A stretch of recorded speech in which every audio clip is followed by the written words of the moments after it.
क्या आपने कभी रात के अंधेरे में अपने रब से बात की है? आंखों में आंसू थे, दिल टूटा हुआ था और जबान पर सिर्फ एक दुआ थी, लेकिन फिर भी वो दुआ पूरी ना हुई और आपने दिल ही दिल में कहा, या अल्लाह, क्या तू मुझे सुन नहीं रहा? अगर आपने कभी ऐसा महसूस किया है तो ये वीडियो सिर्फ आपके लिए है। दुआ सिर्फ अल्फाज का मजमुआ नहीं, ये दिल की आवाज है। ये वो खामोश चीख है जो सिर्फ अल्लाह सुनता है। हम समझते हैं कि दुआ मांगना काफी है, लेकिन हकीकत ये है कि दुआ सब्र भी मांगती है, और सब्र हर किसी के बस की बात नहीं। कभी सोचा है कि अल्लाह आपकी दुआ फौरन क्यों कबूल नहीं करता? क्या वो सुन नहीं रहा, या वो देना नहीं चाहता? नहीं, ऐसा हरगिज नहीं। अल्लाह तो 70 माओं से ज्यादा मोहब्बत करने वाला है। वो डिले करता है क्योंकि वो आपको बेहतर वक्त पर बेहतर चीज देना चाहता है। कभी वो आपको आजमाता है और कभी वो आपको अपने करीब बुलाता है। हम इंसान जल्दबाज हैं। हम चाहते हैं कि आज दुआ करें और कल मोजज़ा हो जाए।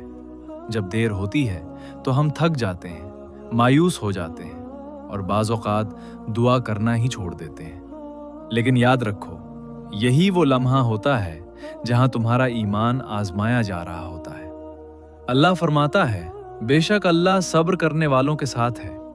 सोचो, अगर अल्लाह तुम्हारे साथ है तो तुम्हारे खिलाफ कौन हो सकता है? और अगर वो तुम्हें डिले कर रहा है तो यकीनन इसमें कोई हिकमत है। दुआ मांगना इबादत है और इंतजार करना ईमान। अल्लाह देर करता है मगर अंधेर नहीं करता। जो चीज तुम्हें देर से मिले वो तुम्हारे हक में बेहतर होती है। सब्र वो ताकत है जो तुम्हें टूटने नहीं देती। अल्लाह तुम्हारी खामोश दुआएं भी सुनता है। हर दुआ कबूल होती है, लेकिन हमारे सोचने के ब्रीफे से नहीं।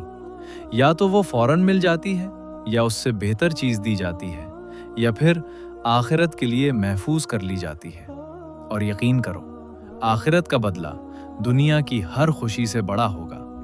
तो अगली बार जब तुम दुआ करो तो सिर्फ मांगो नहीं, सब्र भी साथ रखो, क्योंकि अल्लाह तुम्हारी हर आस सुन रहा है, हर आंसू देख रहा है, और वो तुम्हें कभी खाली हाथ नहीं लौटाएगा। बस सही वक्त का इंतजार करो, क्योंकि अल्लाह कभी देर नहीं करता, वो हमेशा सही वक्त पर देता है। अगर आपको यकीन है कि अल्लाह आपकी दुआ सुन रहा है तो इस वीडियो को जरूर शेयर करें। शायद किसी और का ईमान मजबूत हो जाए।